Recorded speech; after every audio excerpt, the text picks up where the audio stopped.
Hello' everyone, good morning. এতিয়া হৈ আছে ৰাতিপুৱা ভোক লগাৰ কাৰণে চব্জি নাই কাৰণে মই আলু আৰু ভাত কেৰেলাকে বইল কৰি খালোঁ। আৰু মিছাটো ক'লে কিডাল হ'ব, আমি ইমানো ধনী নহয় যে দিনে ৰাতিয়ে মাছ মাংস খাবলৈ ৰকাটো নাই। তথাপিও আৰু ভোক লাগিছে, কিবা এটা খাব লাগিব আৰু সেইকাৰণে। আৰু বেছিভাগ মই মাছ মাংস ভালো নাপাওঁ দেই। মাছ মাংস ভাল নাপাওঁ কাৰণে মই বইল বেছিকৈ খাওঁ। আগতে ভাল পাইছিলোঁ, কিন্তু মাজতে কিবা এটা প্ৰব্লেম হোৱাৰ কাৰণে মাছ মাংস খাবলৈ এৰিলোঁ।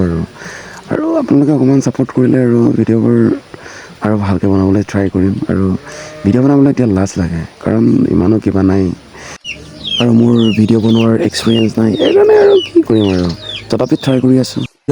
যদি আপোনালোকে ছাপোৰ্ট কৰে, মই আৰু ভাল ভিডিঅ' বনাবলৈ চেষ্টা কৰিম। যদি আপোনালোকৰ অকণমান ছাপোৰ্টৰ প্ৰয়োজন, আৰু যদি আপোনালোকে ছাপোৰ্ট কৰে, নিশ্চয় মই অকণমান ইউটিউব কেৰিয়াৰত আগুৱাই যাব পাৰিম যেন লাগে। চ' আপোনালোকে আৰু অকণমান সহায় কৰিব আৰু